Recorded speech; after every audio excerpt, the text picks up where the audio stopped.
A ver, déjenme ir directamente al tema de golpe de ariete. Déjenme buscar dónde puedo encontrar algo que nos pueda servir para hablar sobre este tema. Denme un segundito. Eh,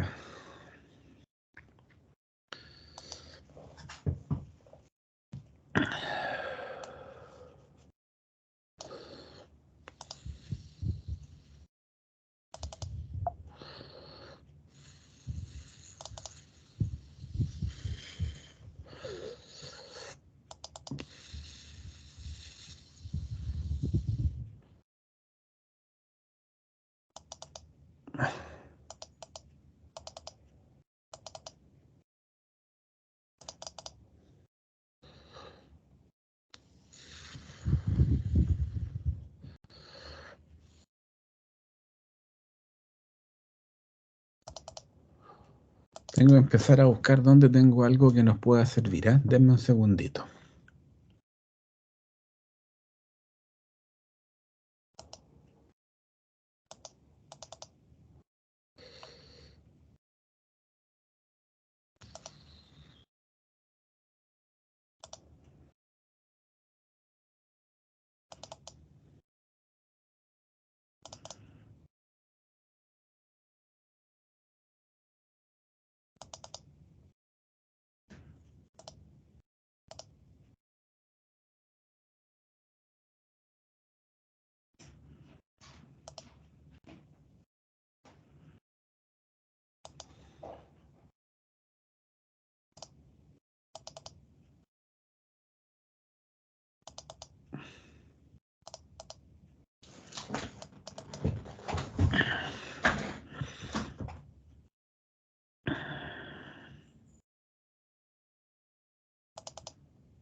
Ya sé lo que vamos a mostrar.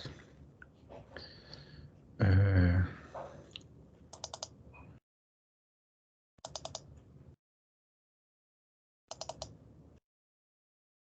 ¿Va?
Ya, toda vez que se plantea estudiar un sistema, los efectos del golpe de ariete en un sistema, uno tiene primero que caracterizar el funcionamiento normal de ese sistema.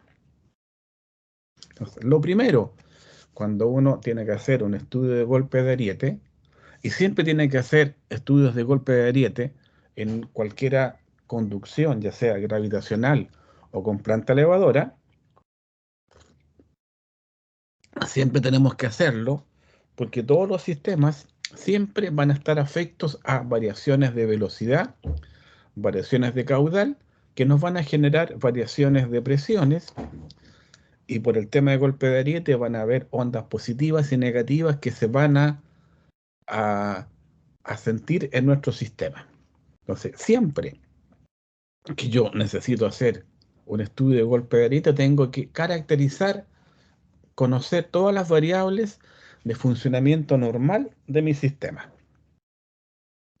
Entonces, acá yo digo, oiga, mire, tengo una dotación de verano, número de casas, tanto, que me permite estimar, de acuerdo a un cierto criterio, el caudal que el sistema va a transportar. Entonces, lo primero que yo tengo que hacer es determinar cuál es el caudal que mi sistema va a transportar para las condiciones de funcionamiento normal.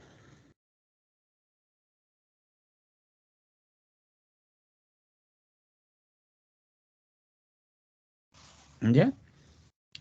Entonces, en este sistema que corresponde a una modelación de un sistema que hicimos en un servicio que se llama Melipilla Norte, tenemos una cierta dotación de consumo,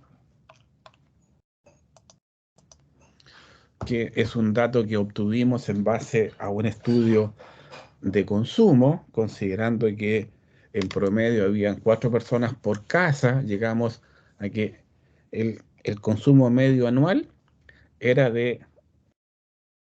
perdón, el consumo medio en verano eran 212 litros por segundo, que había una población, un cierto número de viviendas, ¿ya? Y llegábamos a que el caudal que circulaba por ese conjunto, por esa conducción, era de 73 litros por segundo. Yo tenía que conocer las características de la conducción. Era una tubería de PVC de clase 10, que de acuerdo a la información que encontramos tenía 10 milímetros de espesor, tenía un diámetro interior de 229 milímetros y tenía un largo de 2.840 metros.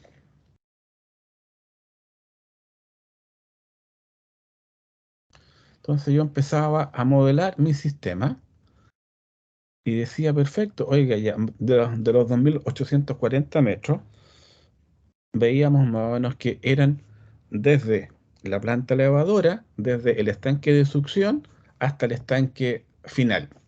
Entonces decíamos, yo dije, perfecto, voy a tener aquí estos 3 tramos que mencionamos la vez anterior. El tramo asociado a la planta elevadora, el tramo asociado a la conducción y el tramo asociado a la entrega de agua. Entonces decía, perfecto, ya. eh, el primer tramo asociado a la planta elevadora también tiene tubería de 250, que es de acero, que tiene 6 milímetros de espesor y tiene un diámetro de 238 milímetros por el cual circula el agua.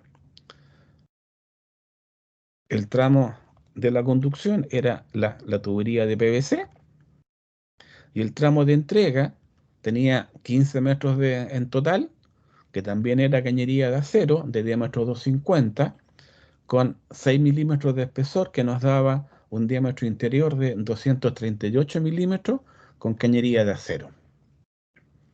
Entonces yo decía, perfecto, para el caudal de 72 litros por segundo que está conduciendo para esa condición, el tramo 1 funciona con una velocidad de 1,64 metros, 1,76, 1,64 metros por segundo. Calculábamos la pérdida de carga con la fórmula de Hazen-Williams. Como sé que el primer tramo es cañería de acero, puedo asumir que un C de 100 o 110, hago el cálculo correspondiente y me sale que la pérdida de carga era 0,51 metros, 27 metros en el tramo de la conducción y de 0,43 metros en el tramo asociado al sector de las obras de entrega, que tenía un largo de 15 metros. Entonces, siempre que aplicamos estos modelos que uno puede encontrar por ahí, por ejemplo, el Allievi, cuando nos dice que la magnitud máxima de golpe de ariete va a ser igual a la variación positiva y negativa de el valor que obtenemos con la fórmula la celeridad sobre la aceleración de gravedad por la variación de velocidad.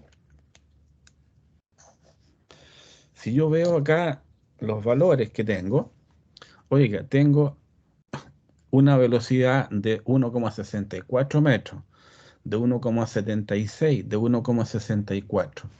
¿Qué velocidad es la que tengo que considerar en mi sistema modelado? Tengo que calcular, tengo que aplicar el modelo de Allievi, el modelo de Michaud o el modelo de Meniducci para un sistema que me representa la condición media de mi sistema real. Entonces tengo que calcular cuál es la velocidad media, tengo que eh, pensar cómo caracterizo todo este sistema que tiene un tramo 1, un tramo 2 y un tramo 3 en un sistema que no va a existir, pero que me permite representar de la mejor forma lo que sucede en ese sistema. Entonces tengo que hacer ese modelo. Y ese modelo, ¿cómo lo caracterizo? Si tengo tres tramos que tienen distintas velocidades, distintas pérdidas de carga, distintas celeridades, ¿cómo construyo ese modelo? Diciendo, oiga, en el respecto del tema de la velocidad, si yo tengo un tramo, voy a insertar una línea,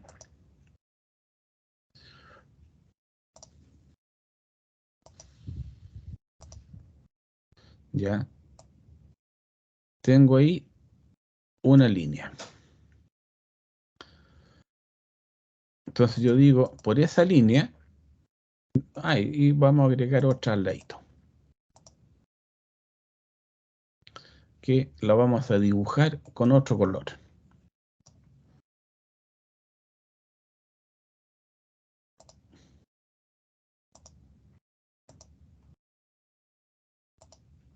Entonces yo sé, por ejemplo, que en la línea negra calculé la velocidad. Tengo velocidad 1.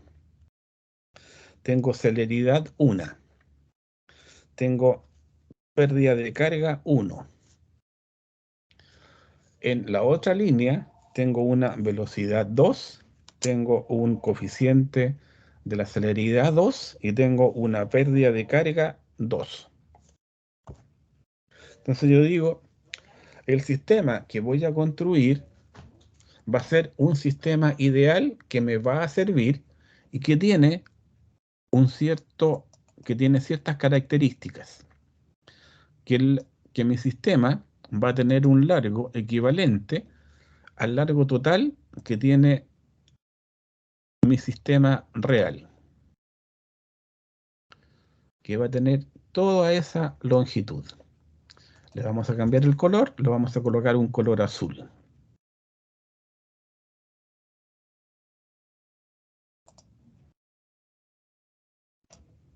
¿Ya?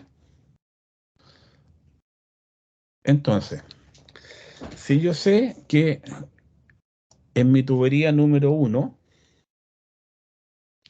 tengo una velocidad, tengo una celeridad, una pérdida de carga, sé que tengo ahí un diámetro, llamémoslo un diámetro 1 y tiene un largo 1.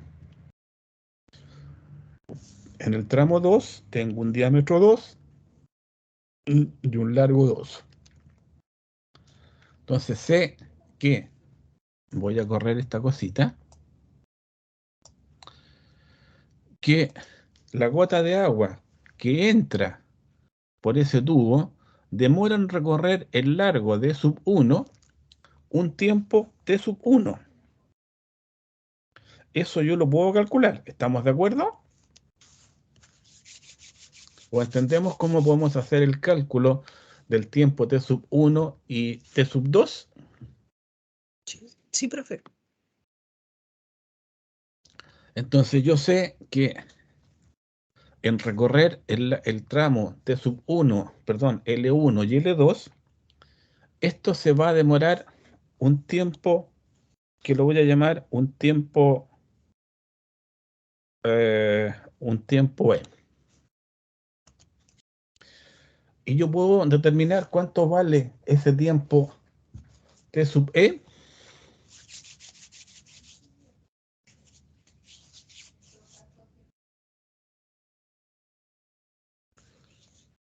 Lo puedo determinar porque sé que t sub e va a ser igual a el tiempo que se demora la gota en recorrer la tubería 1 más el tiempo que la gota se demora en recorrer la tubería 2. Porque yo sé que en el tramo 1 tengo un diámetro y tengo un caudal que conozco, los 72 litros por segundo que están circulando por el sistema. Y el caudal que circula por el tramo 1 va a ser igual al caudal que circula por el tramo 2. Entonces yo sé que T sub 1 va a ser igual a la velocidad 1, perdón, el tiempo que se demora va a ser igual al caudal 1 partido por la velocidad 1.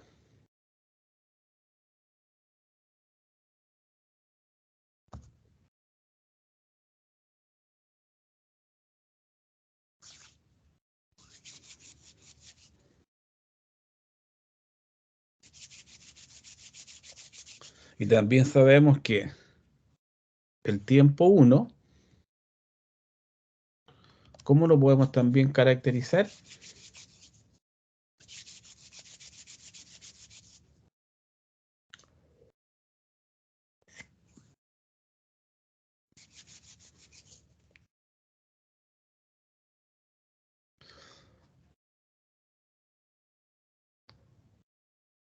Distancia es velocidad por tiempo. Sabemos que L1 o que L es igual a velocidad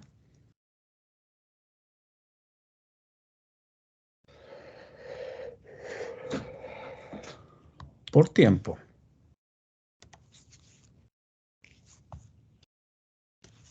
Consecuentemente, el tiempo t sub 1 va a ser igual a el largo L1 partido por B sub 1. Y la misma relación la vamos a tener para T2, T3 y T4, si es que mi sistema tiene varios tramos en los cuales voy a hacer los cálculos. Entonces, yo ya sé que T sub 1 vale L1 sobre B1. T sub 2 va a ser igual a L2 sobre B sub 2. Y en esta tubería en la cual voy a hacer los cálculos, que es una tubería ficticia, que no existe, pero que sí existe en mi mente, el tiempo, el T sub E, el tiempo equivalente, va a ser igual a el largo a L1 más L2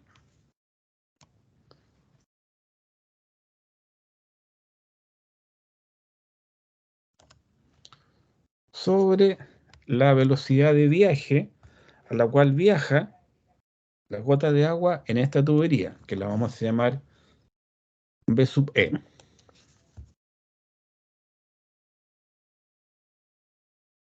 Entonces yo sé que T sub E es igual a T sub 1 más T sub 2 y todos los T que tenga, si es que tengo un sistema que lo estoy caracterizando como en muchos tramos. Y puedo colocar que T sub E es igual a T sub 1 más T sub 2.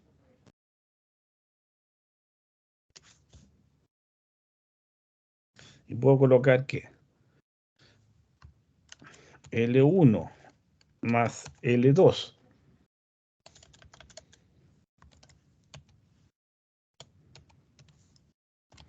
partido por esta velocidad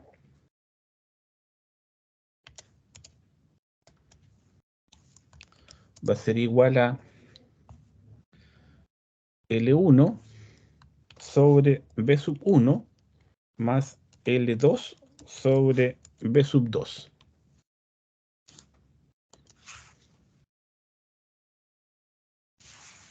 ¿Estamos? Entonces yo ahora puedo decir, perfecto, conozco cuánto vale L1, conozco cuánto vale B sub 1, conozco cuánto vale L2, conozco cuánto vale B sub 2 y consecuentemente puedo calcular cuánto vale la velocidad equivalente en este tubo ficticio que tengo en mi mente. B sub E va a ser igual a L1, perdón, L1 más L2 sobre L1 dividido en B sub 1 más L2 dividido en B sub 2. Y si tengo más tramos, los voy agregando ahí. Entonces, si conozco ya los largos, conozco las velocidades, puedo calcular la velocidad equivalente para este sistema ficticio en el cual voy a calcular la pérdida de los valores de, voy a aplicar las ecuaciones de Allievi, de Michaud, para calcular el golpe de ariete. Entonces, con esta expresión que hemos deducido acá, podemos ya decir, perfecto, como conozco los largos, conozco las velocidades, puedo conocer cuál es la velocidad de este sistema ficticio que se tiene que demorar, que tiene que tener el mismo tiempo de viaje que en el mundo real. Y puedo calcular, aplicando esta fórmula, la velocidad, puedo calcular, puedo calcular la velocidad equivalente o la velocidad media para este sistema que no existe, pero que sí existe en mi mente cuando aplico los modelos de modelación. Y puedo calcular la celeridad y puedo calcular, como conozco también, puedo decir, perfecto, respecto a la pérdida de carga, sé que la pérdida de carga del tramo 1 vale tanto, la pérdida de carga del tramo 2 vale tanto, la pérdida de carga del tramo 3 vale tanto. Puedo calcular cuáles las características de diámetro que va a tener este sistema, que solo existe en mi mente, que tiene que tener la misma pérdida de carga que tiene en forma real el tramo 1, el tramo 2 y el tramo 3. Y de esa manera puedo caracterizar este modelo que solo va a existir en mi mente, que me permite aplicar las ecuaciones de Allievi, de Chuchowski, de Michaud, de Meniducci.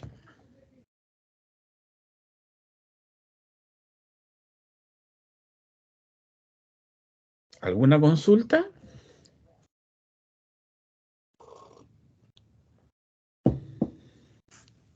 No, profesor, queda claro por ahora. No, profe. Entonces, cuando nosotros hacemos cálculos, los cálculos que hacemos en general los hacemos respecto de un modelo que construimos en base a los datos reales, en el cual estamos asumiendo y considerando que ese modelo, aun cuando no existe en la realidad, nos permite representar de la mejor forma todo el modelo real con sus singularidades.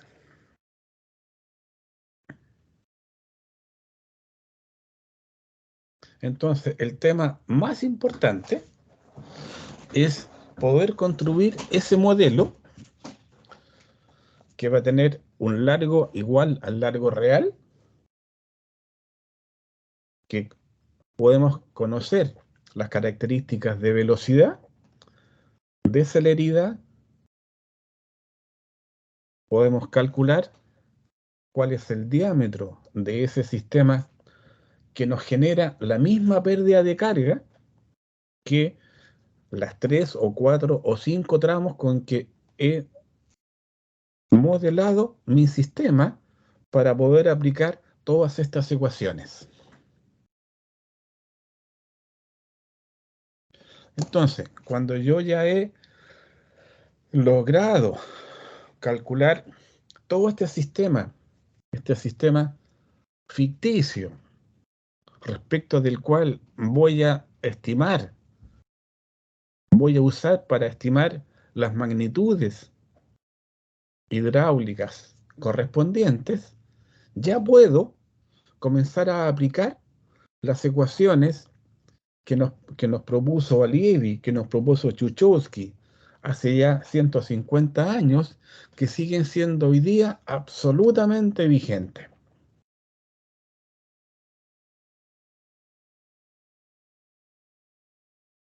Entonces, yo he calculado la celeridad media, ¿ya? Entonces calculo, ¿dónde tengo todos esos datos por aquí? Ah, no, es que los tengo en distintas planillas.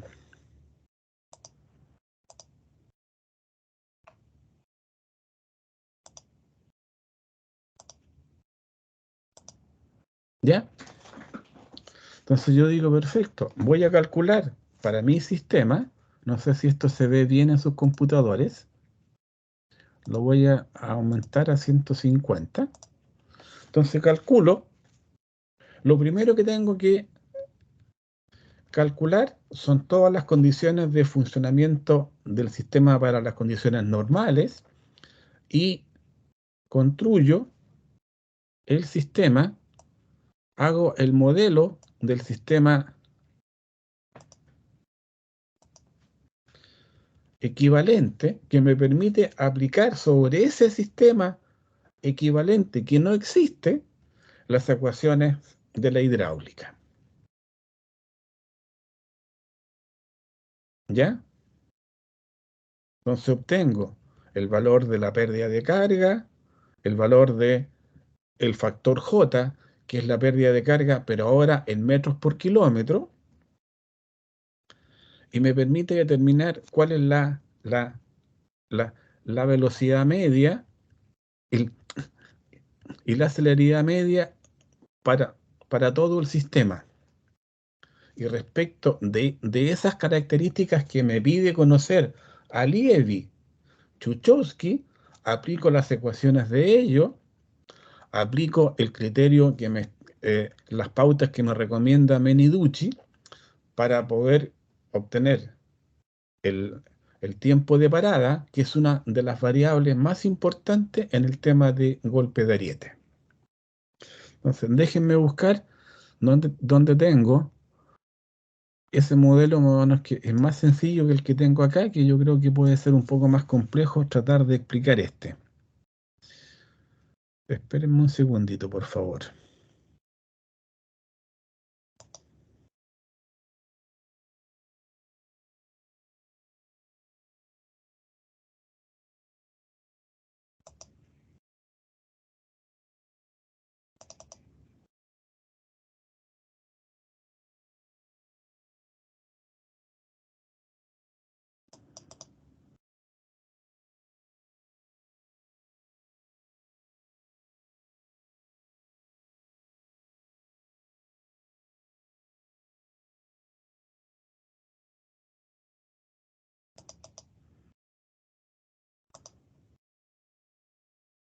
No.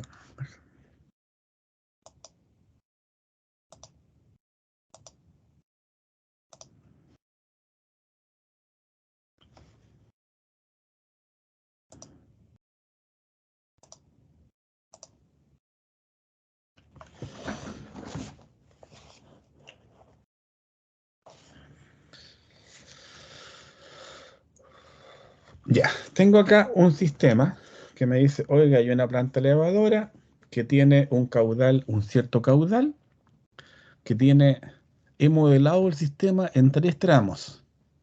Un tramo 1, que corresponde al sistema de la planta elevadora, que lo he modelado con un largo de 10 metros, con un diámetro de 250 milímetros, con cañería de acero, que tiene un diámetro de cálculo de 238. La conducción es una conducción de PVC de diámetro 315, que tiene un diámetro interior de 289 milímetros, y el tramo de entrega es un tramo que lo he modelado en un largo de 5 milímetros, que tiene cañería de acero de 250 milímetros, que tiene un diámetro interior de 238 milímetros. Y he procedido primero a calcular las pérdidas de carga. Entonces tengo que, para el primer tramo, tengo una pérdida de carga de 1,12 metros por kilómetro, 4,65 para el tramo de la conducción y de 0,35 metros para el tramo en el sector de entrega. Tengo las velocidades medias, 2 metros por segundo en el tramo 1, 1,38 metros en el tramo 2 y en el tramo 3 tengo 2,04. Y tengo las celeridades 1208, 351 y 1208. La pérdida de carga total es de 6 metros. Tengo un valor de altura geométrica. Mi altura manométrica es la altura geométrica más las pérdidas de carga. Entonces digo, perfecto, calculo la velocidad media con la fórmula que vimos recién. Calculo también la celeridad, el largo de la conducción lo tengo, y calculo también el diámetro equivalente que me genera una tubería de cierta característica que me genera la misma pérdida de carga que los 3 tramos que tengo. Entonces, cuando ya tengo todos estos datos, puedo comenzar a calcular el tiempo de viaje de la onda. Conozco ya la celeridad, 356 metros. Como conozco ya la celeridad, puedo calcular el tiempo de viaje de la onda, 2L partido por A. Yo obtengo que el tiempo de 2L partido por A, 2 por 710 partido por 356, me da 3,99 segundos.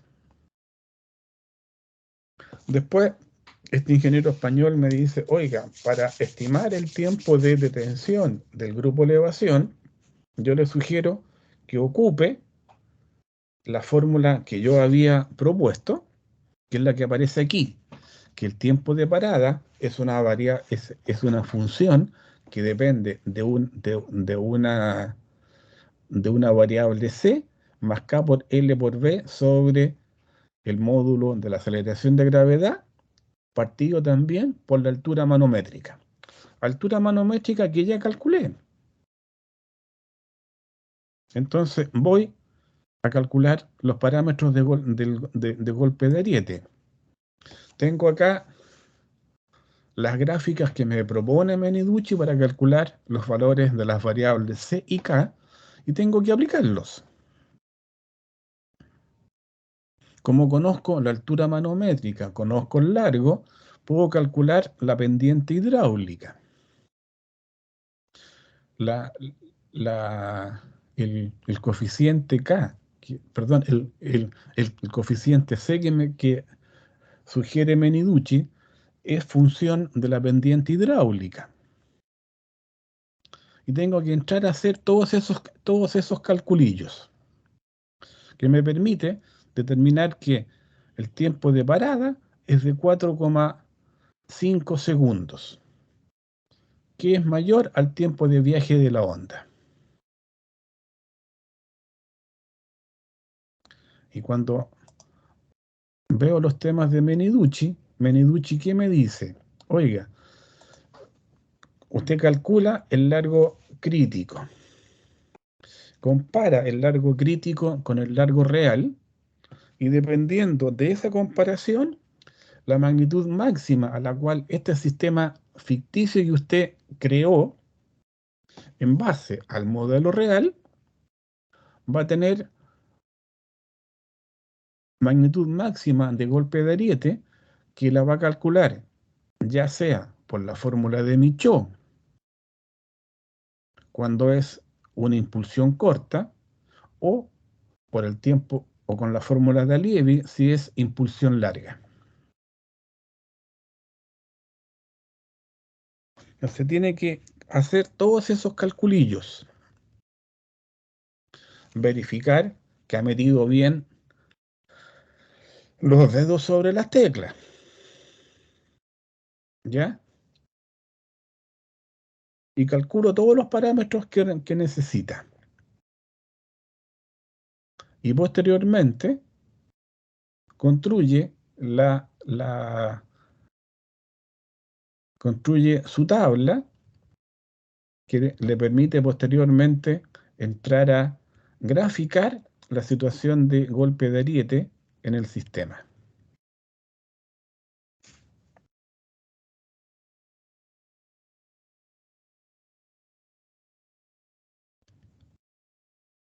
Entonces, cuando yo quiero calcular el golpe de ariete de un sistema real, no hay, hay algunos software que sí hoy día lo permiten.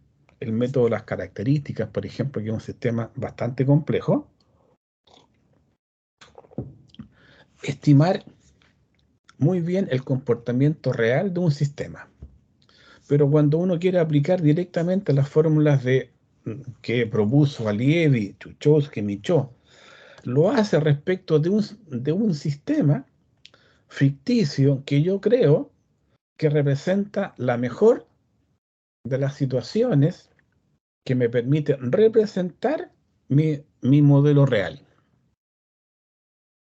donde calculo las velocidades medias, la celeridad media de mi sistema, calculo cuáles deben ser las características de un sistema que me genera la misma pérdida de carga que en total tiene mi sistema. Y respecto de ese sistema, construyo mi modelación de golpe de ariete. Entonces, para poder calcular un sistema de golpe de ariete, ¿qué tengo que hacer? Primero, caracterizar muy bien mi sistema en términos reales. Y para ello, ¿qué tengo que hacer? Tengo que definir los tramos respecto de los cuales voy a poder modelar este sistema ficticio que no existe, el cual me va a permitir, aplicando las sugerencias de Allievi, de Michaud, de Chuchowski, determinar cuál es la forma de la línea piezométrica para la onda positiva del golpe de ariete y la onda negativa del golpe de ariete.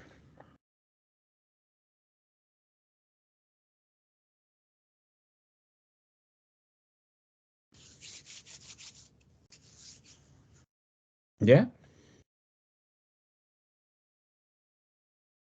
Entonces, la única forma es, yo creo más o menos que subí 2 ejercicios de una impulsión corta y de una impulsión larga, que son todos los ejercicios, todos los cálculos de golpe de ariete que ustedes van a hacer, van a llegar finalmente a dos opciones de resultado: impulsión corta o impulsión larga.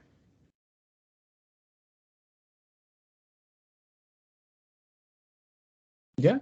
Entonces tenemos que calcular todos los parámetros correspondientes que me permitan poder determinar si mi sistema lo puedo caracterizar como una impulsión corta o lo puedo caracterizar como una impulsión larga.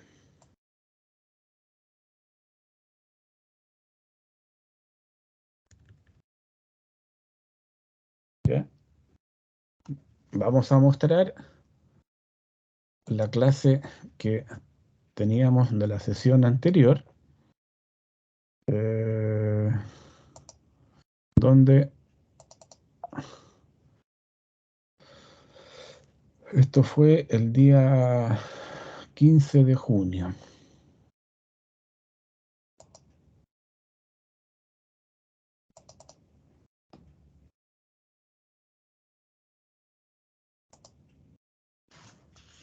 ¿Ya?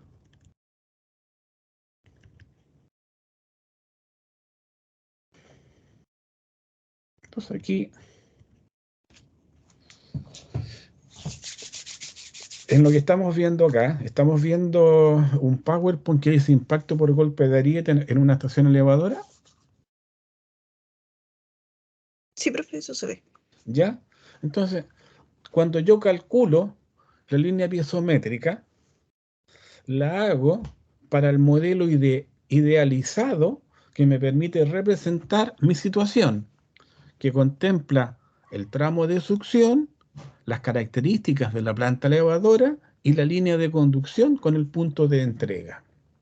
Entonces, cuando yo dibujo mi línea azul que representa la línea piezométrica, la hago para un sistema que estoy idealizando el sistema, mi modelo real. Entonces, cuando puedo dibujar mi línea azul, mi línea piezométrica de funcionamiento normal, yo puedo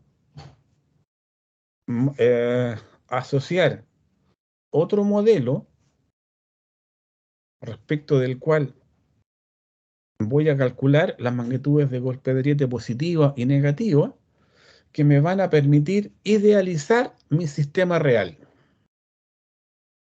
Entonces, para ello, tengo que primero conocer muy bien mi línea piezométrica de color azul que representa la situación de funcionamiento normal del sistema, que va a ser prácticamente permanente durante el 99% del tiempo.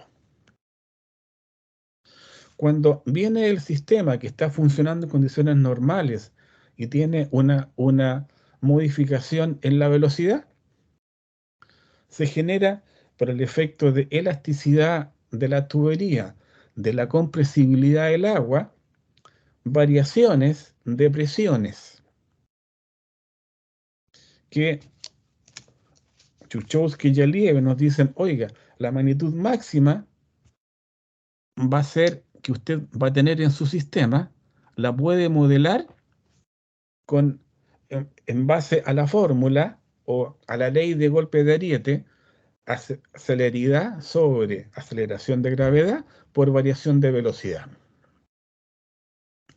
Y puede determinar el impacto de esta línea, de este incremento de presiones que queda representado por la línea de color rojo.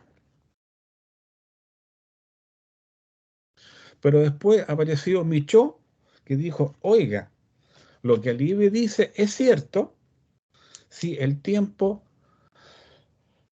de tensión de la columna de agua en estas variaciones positivas y negativas es mayor al tiempo de viaje de la onda de presiones entre, en este caso, la estación de bombeo. Viaja la onda de presiones por la tubería, llega al estanque y se devuelve. Si el tiempo de parada es mayor a ese tiempo, la magnitud de golpe de ariete usted no la puede representar con la fórmula de Alievy y Chuchowski, sino que tiene que representarla con la fórmula de Michaud, que es esta. Entonces yo tengo que entrar a determinar cuál es la fórmula que tengo que aplicar que me permita representar la magnitud máxima de golpe de ariete que mi sistema idealizado va a tener.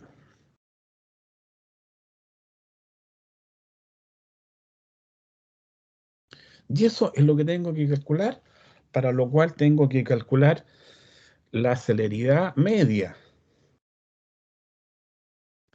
la velocidad media, cuál es el diámetro de este sistema que me permite representar como una tubería única todos los tramos en los cuales he subdividido mi sistema.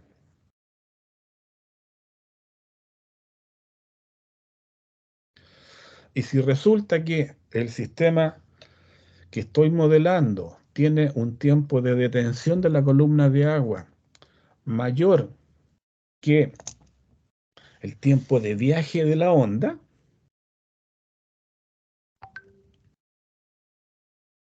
Chuchowski, perdón, Alievy me dice, oiga, la magnitud máxima de golpe de ariete o la forma que va a tener la línea piezométrica cuando esa situación se da es la que vamos a mostrar ahora a continuación.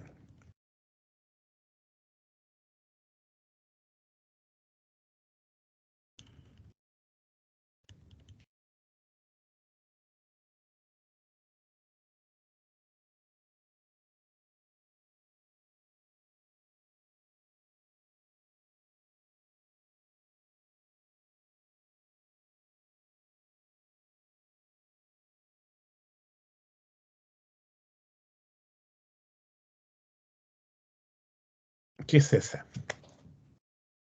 Entonces yo tengo cuando caracterizo el sistema de golpe de ariete con el criterio de Michaud, tengo que determinar cuál es la presión máxima generada, calculada por el método de Michaud, y la hago variar desde un punto máximo en el lugar donde se produce el golpe de ariete hasta un valor cero en el estanque de descarga, que me varía en forma positiva y en forma negativa.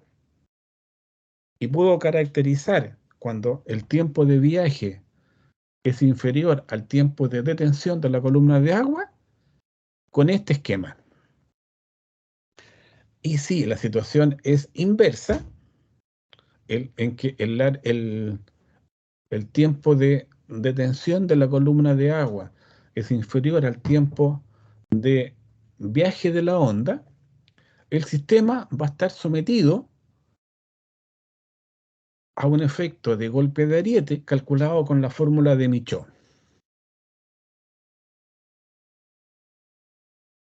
Y hay un sector de la conducción que va a estar sometida a la misma magnitud de golpe de ariete de la onda positiva y de la onda negativa.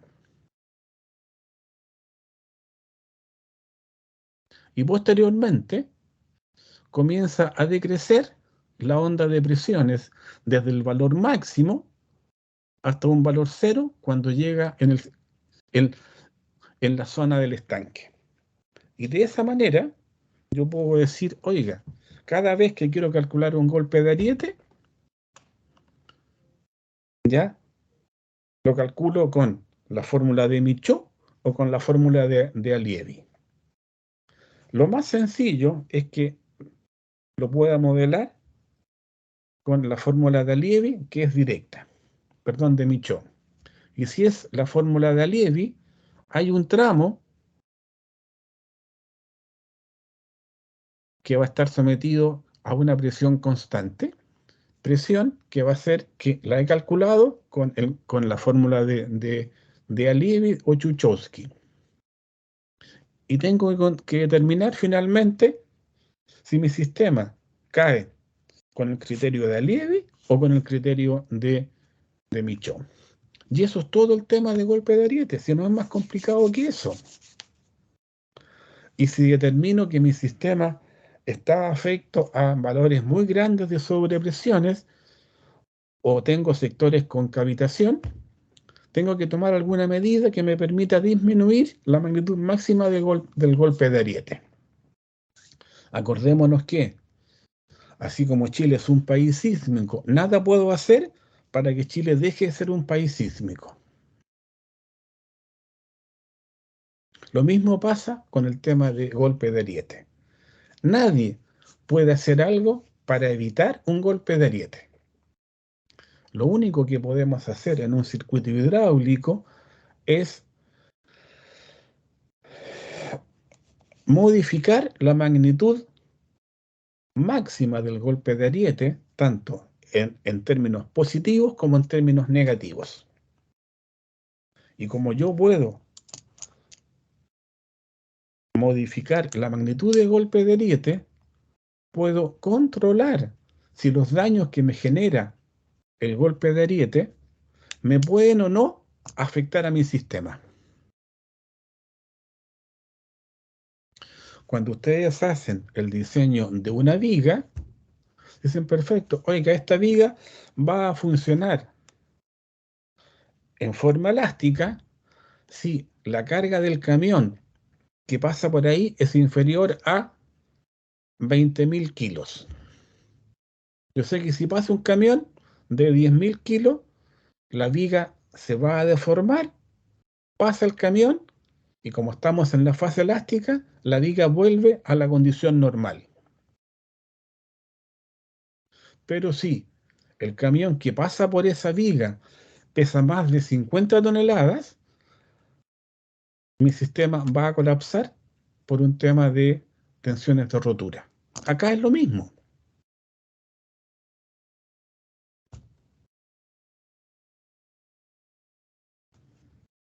¿Ya?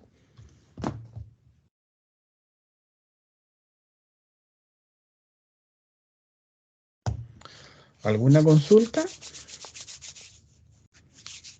Entonces, lo que hay que hacer es un par de ejercicios y yo creo que habíamos subido esos ejercicios para que ustedes los hagan, reháganlo, que van a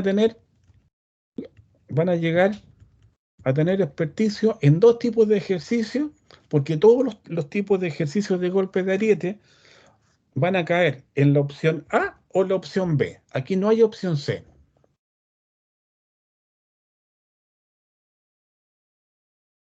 ¿Ya? Entonces, estos por favor háganlo. Hagan ahí, piensen, oiga, perfecto, aquí está planteado el tema, hagan su modelo.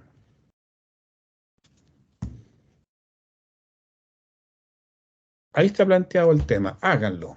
Y después lo comparan con lo que yo subí. Si tienen alguna duda, alguna discrepancia significativa, lo conversamos y veamos. Pero en el tema de golpe de ariete son finalmente dos opciones. La moneda que ustedes tienen en la mano, cuando la lanzan al aire, va a caer como cara o como sello.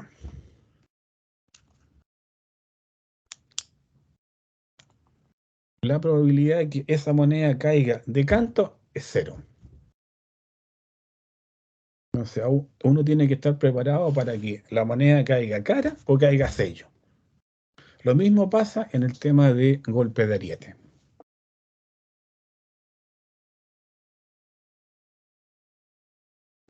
Espero, Tani, haberle aclarado un poco más sus dudas.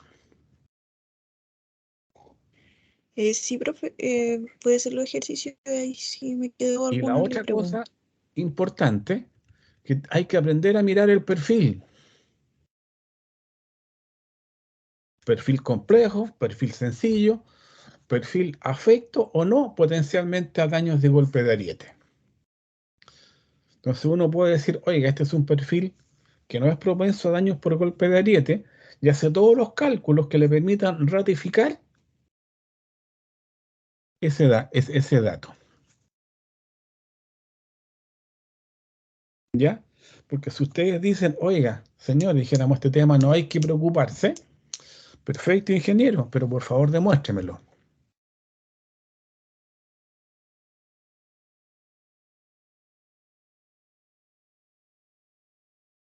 Porque finalmente va a depender de los números que nos permitan determinar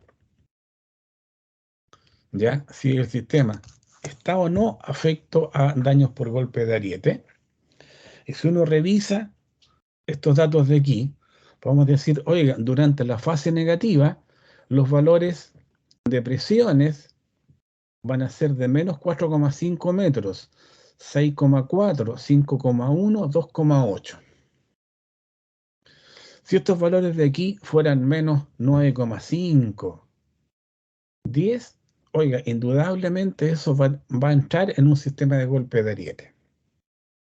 Si esto tiene aquí un valor negativo de menos 6,4, ya el valor más bajo al cual podemos llegar para tener efectivamente problemas de cavitación en este punto va a ser de menos 10 metros. Estamos a 3,4 metros de columna de agua de entrar en esa fase. Por seguridad, yo recomiendo, oiga, si usted tiene algún tramo con presión negativa, colóquele un sistema de amortiguamiento que le dé garantías absolutas que el sistema le va a funcionar en excelentes condiciones. Porque en este tramo de aquí, oiga, ninguno de estos tramos no va a entrar en la fase de cavitación. Porque con los cálculos que hemos hecho, ningún punto va a llegar a menos 10 metros columna de agua. Pero lo que estamos usando es una situación modelada que no vamos a saber si realmente el modelo ficticio que hice es realmente potente. Entonces, si tengo esa situación, oiga, prefiero sugerir un sistema de golpe de ariete que son realmente baratos, no son caros. No sé, por seguridad, oiga, pongamos un equipo de amortiguamiento que nos va a dejar absolutamente tranquilos.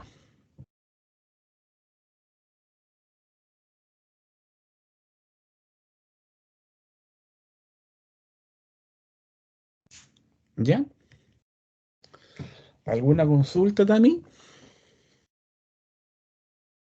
No, profe, no, ninguna. ¿Ya?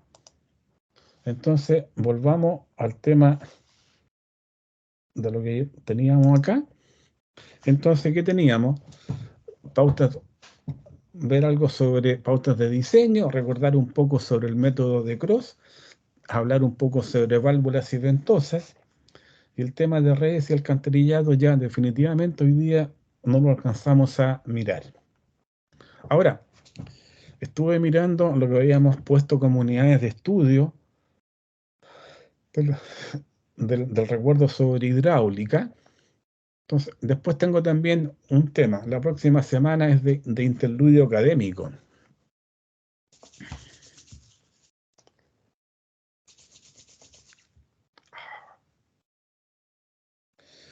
Yo la próxima semana voy a viajar y no sé si donde esté voy a tener señal de Teams como para poder juntarnos el día miércoles.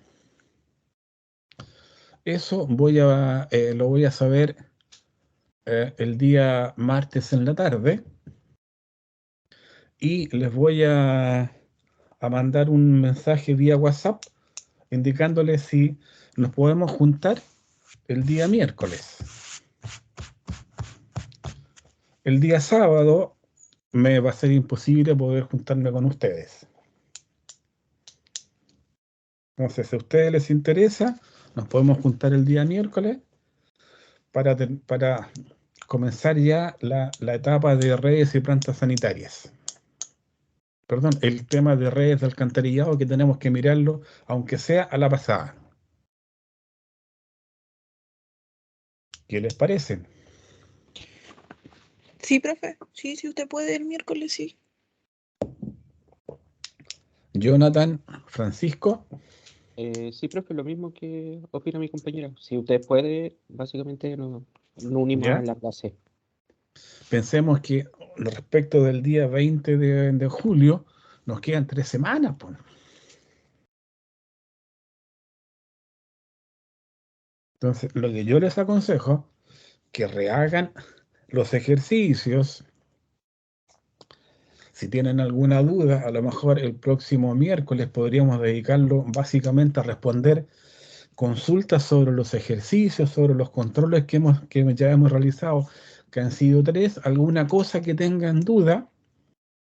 A mi juicio, la parte más importante que tenemos en la hidráulica es lo que ya vimos sobre sistemas, sobre hidrostática y hidrodinámica, que en la medida que todos esos conocimientos sean absolutamente potentes, nos van a permitir enfrentar el resto de la hidráulica en forma mucho más sencilla.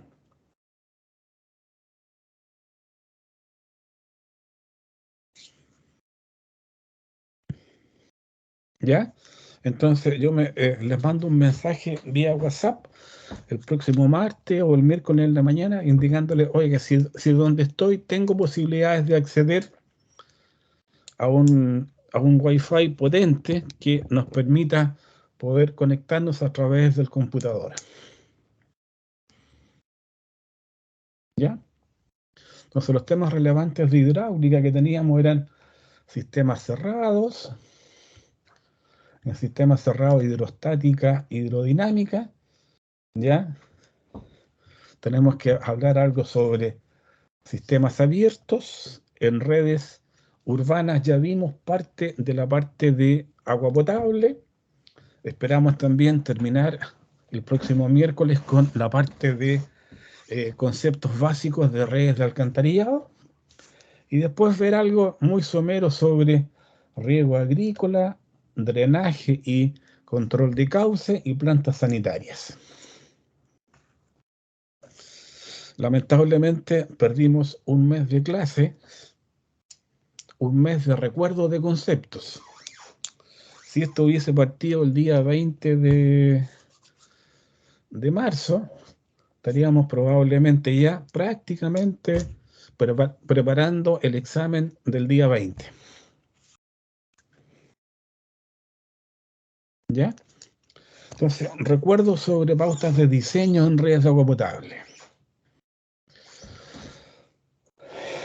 Hay una norma que es la 609 que establece cuáles son las condiciones de diseño que se deben aplicar para que una red de agua potable se pueda caracterizar como bien, como correctamente diseñada para la realidad chilena. Esta norma creo que está subida al sistema, no sé si ustedes ya la bajaron. Así como hay una norma sobre redes de agua potable, también hay una norma sobre redes de alcantarillado. ¿Ya? Entonces, ¿qué necesitamos? Cada vez que nosotros hacemos un diseño, lo que estamos haciendo es verificar si la estructura con la que yo creo que el tema se resuelve, verificar si realmente se resuelve y de acuerdo a las pautas que indica la norma chilena, se tienen que verificar caudales de diseño y presiones de servicio y se establece que tienen que haber 3 caudales de diseño: caudal nulo, caudal máximo horario y caudal de incendio. Respecto al tema de los grifos, también están los grifos de incendio, que la norma establece que los bomberos tienen derecho a sacar un caudal de 16 litros por segundo desde cada grifo, y la cantidad de grifos que se pueden ocupar simultáneamente depende de la población asociada a ese estanque respectivo. Y están los volúmenes de incendio. También la norma habla que los volúmenes de estanque, para el tema de agua potable, tienen que considerar 3 parámetros: un caudal de regulación, un caudal de incendio y un caudal de seguridad. El caudal de incendio me obliga a mí como empresa sanitaria a tener un volumen de agua almacenado en el estanque que se usa solo en caso que haya un incendio. Y la cantidad de grifos que se pueden ocupar durante 2 horas en un incendio depende de la cantidad de habitantes que tenga ese estanque. También la norma establece que la tubería que le entrega agua al estanque puede fallar. Y establece que por consideraciones de seguridad tiene que haber un volumen de agua que solo se puede ocupar en caso que haya una falla en esa conducción. Y establece un criterio. Y también establece que tiene que haber otro volumen de agua que nos permita abastecer los picos de demanda que un sistema tenga. Se establece también en esta misma norma que las conducciones de agua que le entregan agua a un estanque se diseñan bajo la característica de caudal máximo diario. Y el caudal que puede entregar, que entrega un estanque, se calcula no para ese caudal máximo diario, sino que se calcula para el caudal máximo horario o caudal máximo instantáneo. Y el estanque tiene que tener un volumen tal que permita, durante el tiempo que el caudal que se demanda al estanque, que demanda el estanque a su salida, sea mayor al caudal que está entrando, caudal máximo diario, sea abastecido por este volumen adicional que va a tener el estanque. Y la norma dice, oye, usted tiene que comparar estos 3 volúmenes, los compara por grupos de 2 y se queda con la opción de diseño que genere el máximo volumen. Entonces, como tengo 3 criterios, volumen de seguridad, volumen de incendio y volumen de regulación,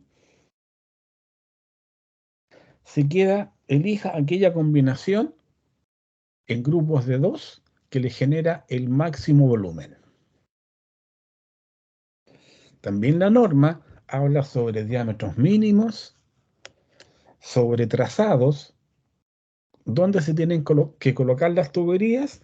Las tuberías se tienen que colocar en bienes nacionales de uso público. No se pueden colocar las tuberías en sitios privados. Los materiales de las tuberías. ¿Ya? Y aquí también aparece abajo una consulta. ¿Cuál es la altura de agua útil de un estanque? En Chile los estanques y en gran parte del mundo se hacen con alturas máximas de aguas útiles almacenadas con una altura de 4,5 metros. ¿Por qué? No tengo idea.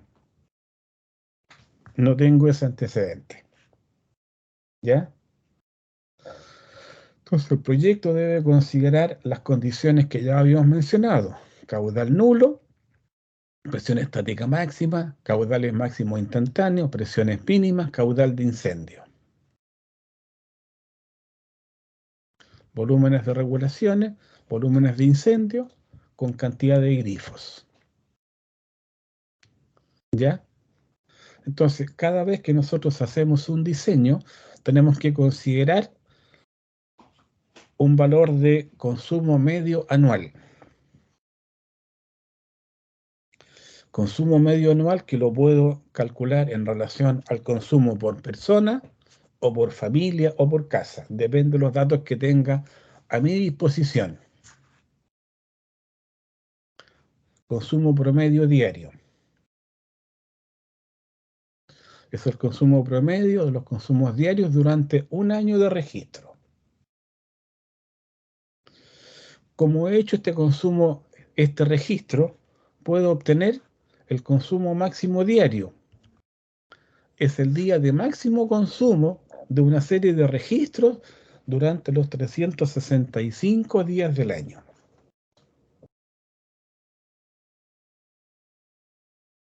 ¿Ya? Y el día de máxima demanda depende de la localidad. En las localidades balnearios, como Valparaíso, Viña del Mar, el consumo máximo de agua, ¿qué día creen ustedes que se da durante el año?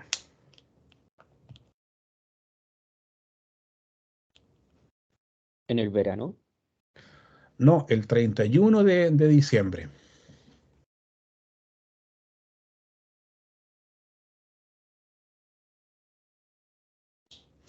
En localidades balnearias como Pucón, Villarrica, cualquier cosa, probablemente sea el primer o segundo fin de semana o sábado de febrero.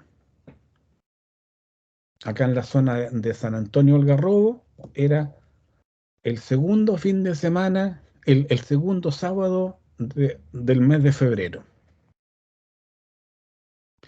Y tenemos también, entonces, la norma que me dice, oiga, si usted va a diseñar un sistema de conducción de agua que no abastece directamente a clientes, lo diseña con la característica de consumo máximo diario. Si usted va a diseñar algo que va a abastecer directamente a clientes, tiene que calcularlo con la característica de consumo máximo horario. Entonces, así como yo tengo el promedio de consumo, yo puedo saber cómo varía el consumo diario durante un año. Y durante los días puedo determinar también cómo varía el consumo de agua durante el día de máxima demanda y todos los días del año. Y tengo que elegir aquella combinación que sea que indudablemente se va a repetir en el tiempo. ¿Ya? Entonces aquí yo tengo durante el día la forma en que varía el consumo de agua de un sistema.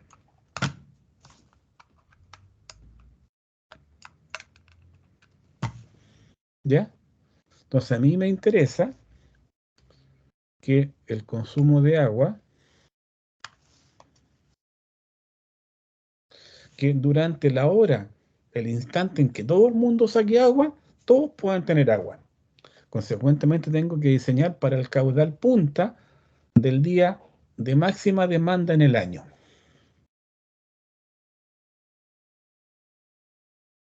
¿Ya? Ahí está la gráfica que representa razonablemente la forma en que varía el consumo de agua en un país como Chile, en que el consumo es máximo en verano y es mínimo en invierno.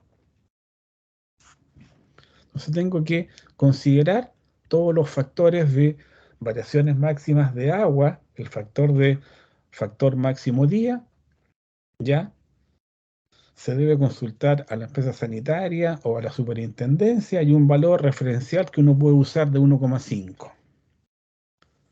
Entonces, el consumo máximo diario, a falta de datos, uno puede considerar que es 1,5, 1,8 veces el consumo medio del día, el consumo medio en el año. la variación horaria, también existe un factor que uno lo puede obtener o calcular, que lo aplica sobre el caudal máximo diario. ¿Ya? Todos los sistemas pierden agua. En todos los sistemas hay robo de agua, hay roturas que se tienen que considerar y tiene que haber un porcentaje de pérdida que tengo que considerar. Idealmente, bajo el punto de vista de la autoridad, el 15% de agua se puede perder. Hoy día en Chile, el promedio es del orden del 35 a 40%, que es un porcentaje de pérdida de agua realmente alto. ¿Ya? Entonces eso ya lo indicamos. Aquellos sistemas que no abastecen directamente a clientes, yo lo dimensiono con la característica del caudal máximo diario. Aquellos sistemas que le entregan agua directamente a clientes con la característica del caudal máximo diario.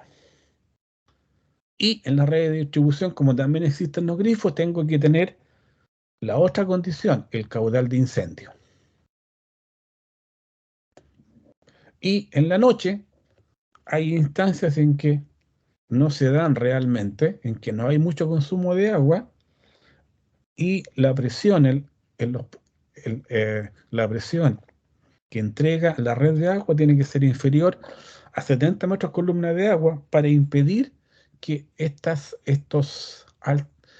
que estas presiones, cuando no hay consumo, nos generen roturas en las instalaciones domiciliarias de las casas. Los grifos se tienen que colocar en calles. La distancia máxima desde un grifo a un incendio tiene que ser de 140 metros. Los grifos tienen que abastecer carros bomba. Y el carro bomba, como el grifo entrega a presión de 5 metros columna de agua, y los bomberos requieren llevar el agua a 140 metros de distancia, para eso ocupan plantas elevadoras que están en estos carros bomba. Y los grifos tienen que entregar un caudal de 16 litros por segundo con una presión mayor o igual a 5 metros columna de agua. Y cuando ustedes escuchan por ahí que la autoridad está investigando el funcionamiento de los grifos, es porque probablemente el grifo, que debió entregar un caudal de 16 litros por segundo a una presión mínima de 5 metros, entregó un caudal menor o una presión menor. Y eso imposibilitó que el agua llegara al carro bomba. ¿Ya? El tema, entonces, Hardy Cross fue un ingeniero americano que hizo muchos aportes al desarrollo de la ingeniería y inventó o desarrolló dos sistemas, uno para el cálculo estructural y también trabajó en la parte hidráulica y en una red mallada en la cual yo no puedo a priori determinar cuál es la forma, el camino que sigue una gota de agua para salir en un nudo, en un sistema. Hardy Cross desarrolló un sistema muy ingenioso que nos permite hoy día aplicarlo, que nos permite determinar cuál es el caudal que lleva una tubería en cualquier instante, que es el método de Hardy Cross. El método de Hardy Cross está basado en el cumplimiento de principios físicos y de consideraciones matemáticas. Los principios físicos, ley de continuidad de masa son los nudos, que nos dice otra cosa, que el caudal que entra a un nudo es igual a la suma de los caudales que salen de ese nudo. Y la ley de conservación de la energía en los circuitos nos permite concluir que la gota de agua siempre está buscando el menor trabajo, el menor consumo de energía. Y eso es la ley de conservación de la energía en los circuitos que nos permite aplicar el método de Cross. Y en las consideraciones matemáticas, Cross que dijo, oiga, el caudal que sale por una tubería, yo lo puedo estimar matemáticamente como un caudal de inicio más un caudal de ajuste. Y yo he logrado resolver matemáticamente mi sistema si ese caudal de ajuste tiende a cero. Y si el caudal de ajuste tiende a cero, yo lo puedo sacar de mi sistema y el error que cometo es un error marginal. La otra consideración que dijo, que aplicó Hardy Cross fue, oiga, para el desarrollo de las ecuaciones de pérdida de carga, en que el caudal tiene dos factores, un caudal de inicio más un factor de ajuste, hay en algunos casos yo puedo aplicar consideraciones matemáticas que establecen que si yo en el desarrollo de la ecuación del binomio de Newton, las expresiones de a elevado b, cuando a es menor a 1 y b es mayor a 1, si no considero ese aporte, no cometo errores demasiado grandes.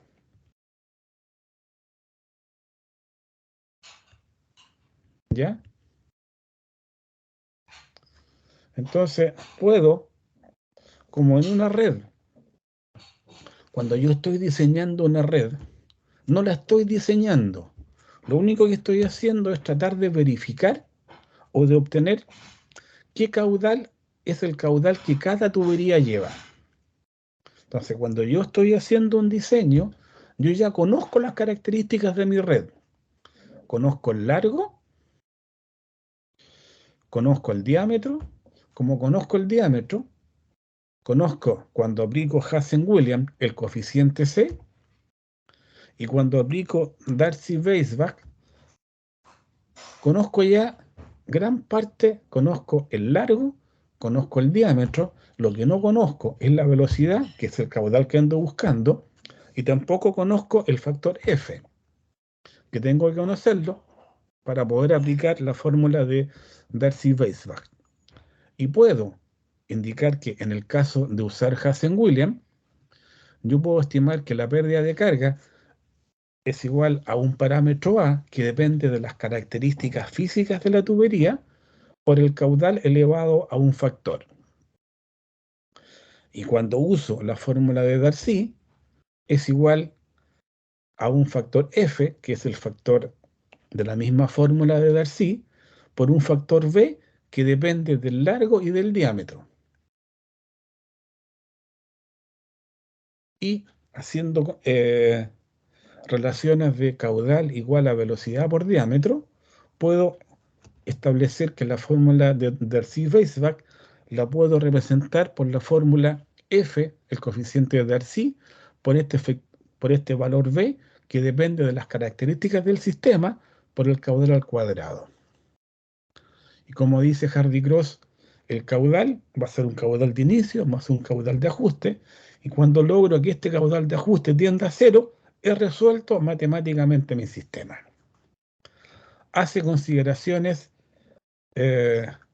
algebraicas y concluye que el factor de ajuste que se aplica es igual a menos la sumatoria de las pérdidas de carga partido por n, que es el coeficiente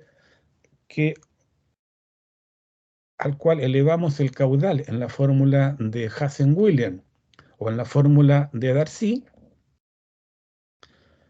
Entonces dice que este factor de ajuste es igual a menos la sumatoria de las pérdidas de carga partido por n por la sumatoria de las pérdidas de carga partido por el caudal de cada tubería.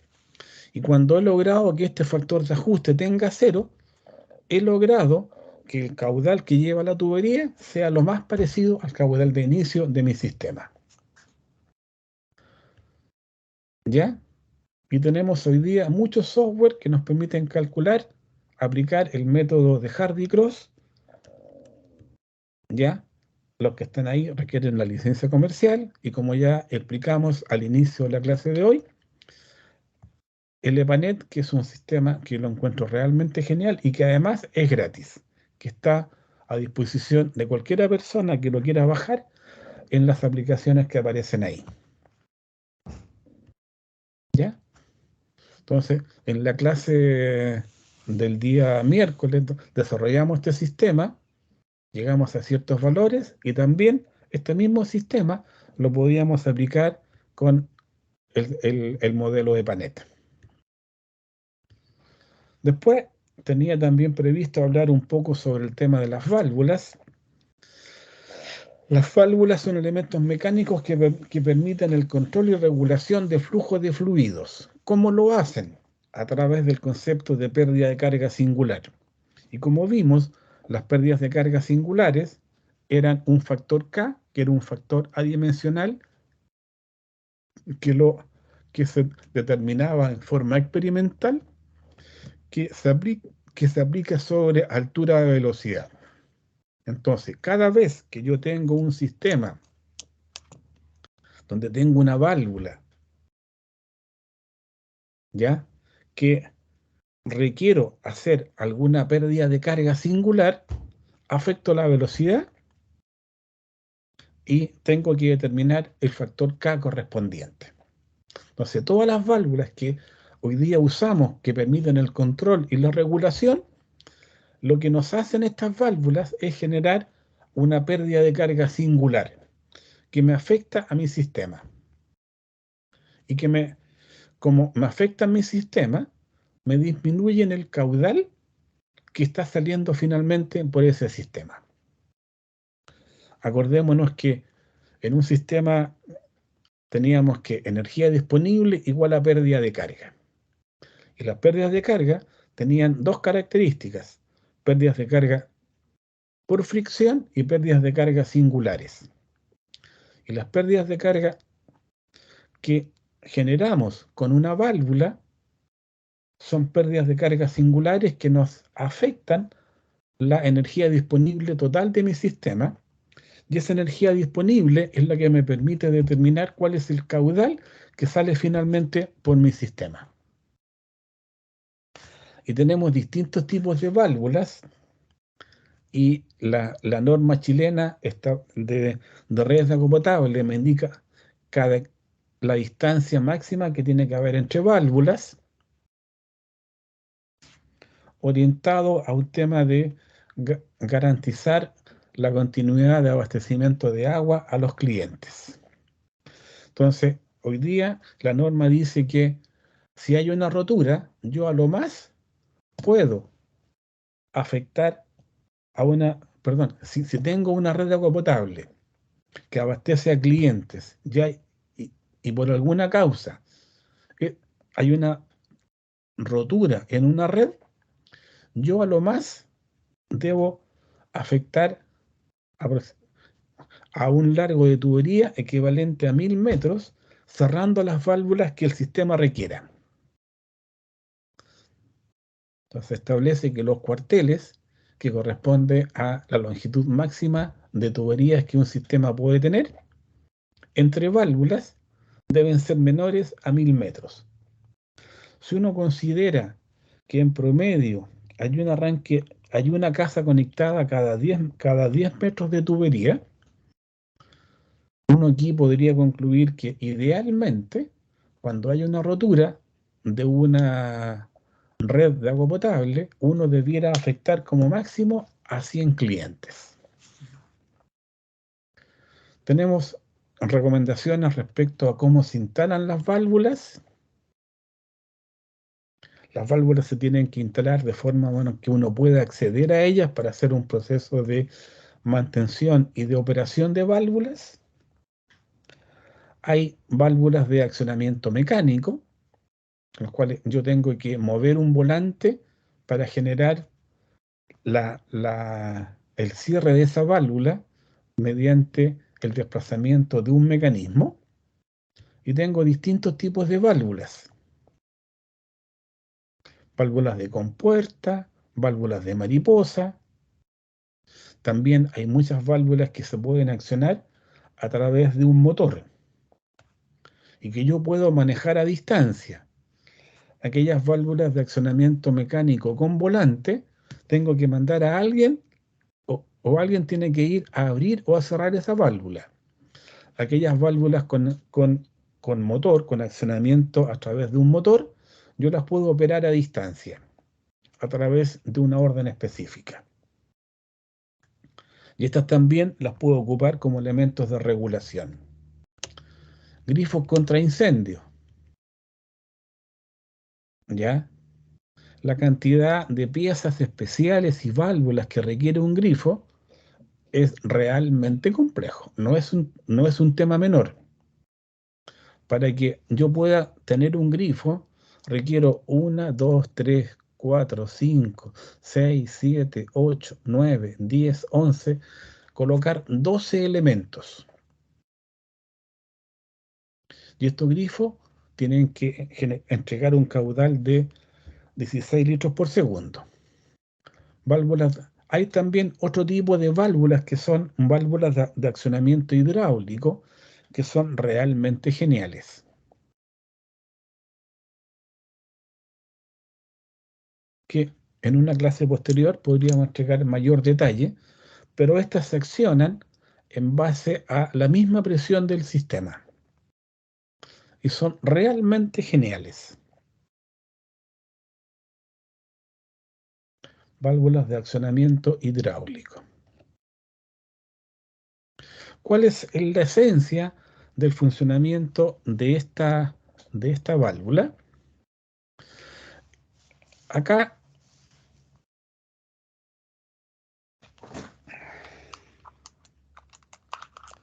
¿cuál es la lógica del funcionamiento de la válvula? Aquí en la válvula yo tengo dos diámetros. Tengo el diámetro de la tubería, que coincide con el diámetro de la válvula, y el diámetro del cuerpo superior de la válvula.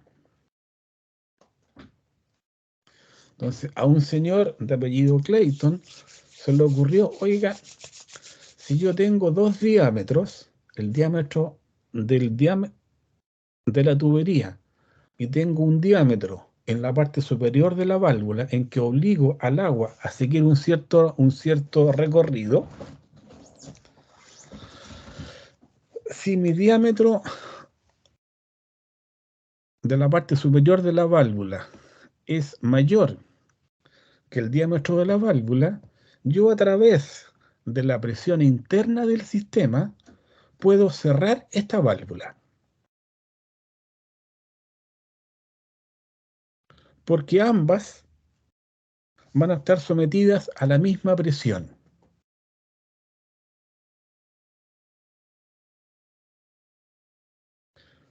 Y consecuentemente, si el área de la parte superior de esta válvula de accionamiento hidráulico es mayor al área por el cual entra el agua, la misma, si yo hago que ambas estén sometidas a la misma presión, la válvula se va a cerrar.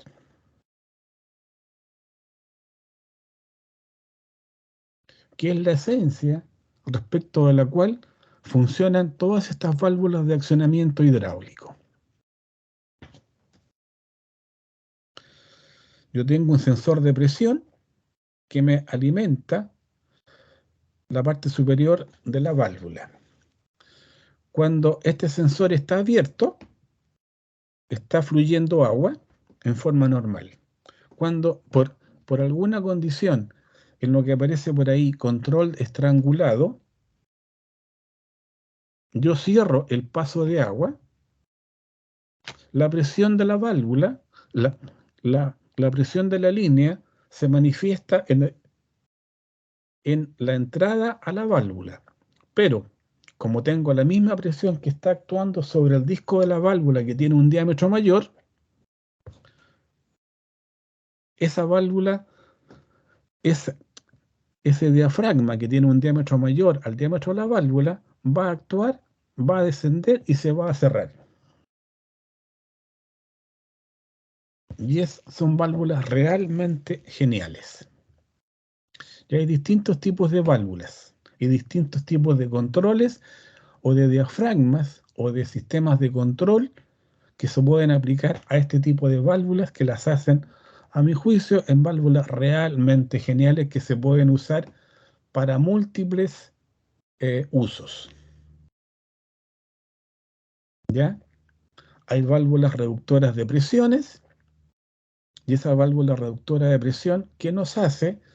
Actúa sobre el K por B cuadrado sobre 2G, que nos genera una disminución de la energía disponible por un incremento en las pérdidas de carga singulares.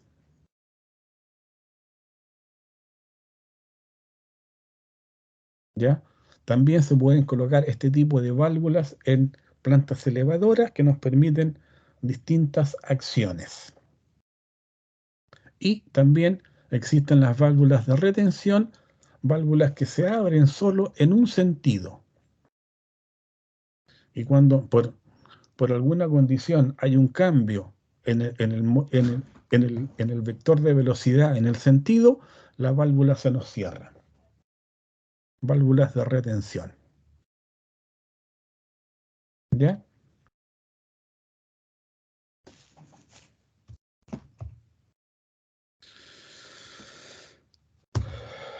Hay otro tipo de válvulas que son las últimas que vamos a mencionar hoy día, que son las ventosas. Ya indicamos que el agua tiene aproximadamente un 3% de su volumen es aire. Entonces, ese aire tiende a juntarse en sectores característicos de un sistema. Y a mí me interesa que por mi sistema salga la máxima cantidad de agua. Y estas burbujas de aire que se desplazan junto con el agua, en ciertas condiciones me pueden generar obstrucciones al paso del agua. Motivo por el cual yo tengo que extraer estos volúmenes de aire para que no me generen una pérdida de carga singular por una reducción en el área de circulación del agua. Ya hay ocasiones en que se forman bolsones de aire tan grandes que nos impiden completamente el paso de agua de un sistema. Y ahí se usan estas ventosas. ¿Ya? Entonces hay distintos tipos de ventosas que nos permiten extraer el agua, el aire de un sistema. En una conducción, ¿dónde se junta el aire? El aire se puede juntar porque hay muy poco desplazamiento. Se puede juntar en tramos horizontales. ¿Ya? Se pueden formar pequeñas burbujas, grandes bolsones de aire, y hay instantes en que los bolsones de aire son tan grandes que nos impiden completamente el paso de agua de nuestro sistema. Y el objetivo del sistema hidráulico no se cumple porque se deja de transportar el agua que se requiere, total o parcialmente. Y consecuentemente, esa es una situación que no se acepta y se ha desarrollado toda una industria de ventosas que nos permiten extraer este volumen de aire desde distintos sectores de la conducción donde se tienden a alojar estos bolsones de aire. Pensemos siempre que aproximadamente el 3 a 4% del volumen de agua en un sistema es aire. Ustedes en sus casas hay instantes en que les sale agua de color blanca en la llave del agua potable.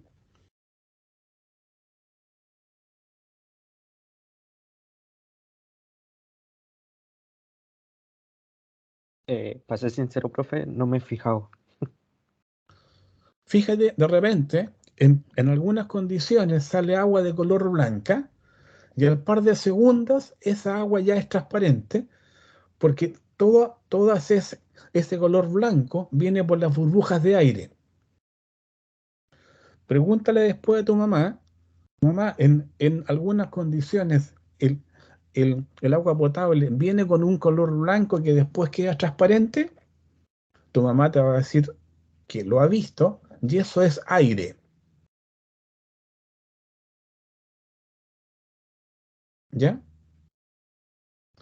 Entonces hay varios factores que influyen en la acumulación de aire en los sistemas. La velocidad del flujo, por eso que cuando calculábamos las plantas elevadoras, decíamos que la velocidad de flujo tiene que ser mayor a 0,5, 0,6 metros por segundo para lograr que el aire se desplace dentro de la masa de agua. El otro factor que influye mucho es la rugosidad de la tubería y la localización del aire en forma específica. ¿Dónde se junta el aire? En los puntos altos, preferentemente en los puntos altos. Y en tramos horizontales muy largos.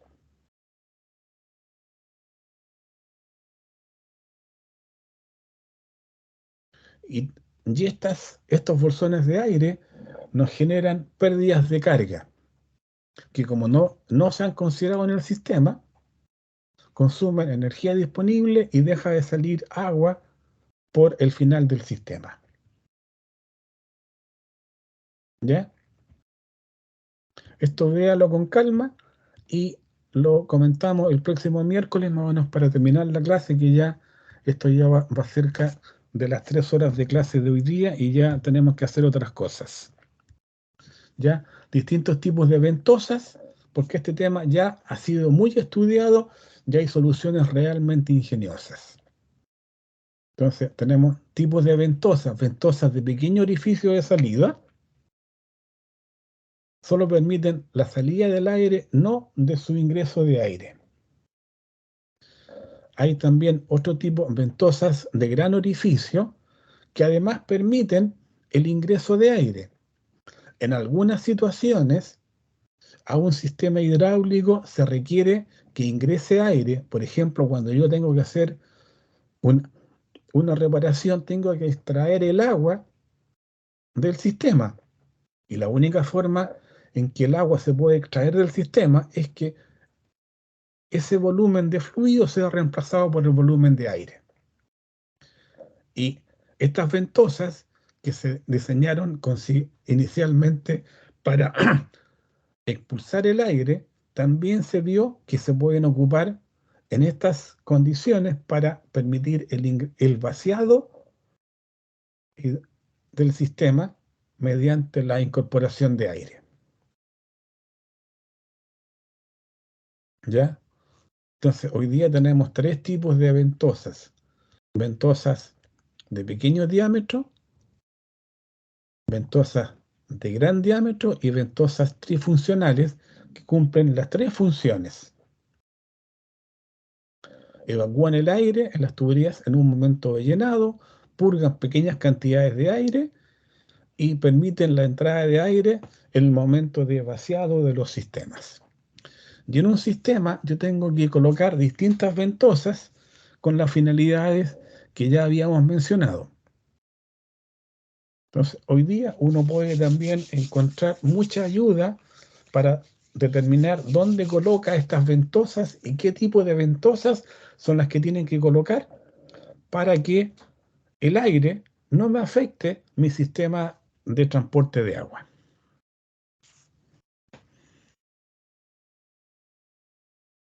¿Ya? Esto por favor véanlo con calma y con eso terminamos la sesión de hoy día 19 de junio. ¿Ya? Entonces, respecto a lo que conversamos, respecto a la consulta de Tami, lo que yo les sugiero es que los ejercicios que subimos en la clase pasada de golpe de ariete, los hagan ahí sentados frente a su computador, vean el enunciado y hagan el modelo que permita generar este modelo ficticio en el cual vamos a aplicar las ecuaciones de Allievi, de Michaud, aplicar el criterio de Meniducci para determinar el tiempo de parada y determinar si el sistema está o no afecto a eventuales problemas, preferentemente de cavitación. Yo me comprometo a mandarles un mensaje el día sábado, perdón, el día martes o el día miércoles respecto del acceso que tenga en el sistema donde voy a estar estos días para poder hacer la clase del día miércoles. Sí, la clase del día sábado, por temas personales, me va a ser imposible dictarla. Y la presentación de ahora voy a subirla al tiro del sistema para que ustedes la puedan bajar. Ya, profe, Ya, muchas profe. gracias. Les agradezco la presencia y estamos en contacto. No sé si tienen alguna última consulta que formular hoy día. Yo por mi parte al menos. ¿Ya? Yo les mandé el control corregido con algunos comentarios que espero les sirvan. Que estén muy bien. Igual usted, profe. Gracias. Chao. Chao, Chao. profe. Chao, gracias. Chau.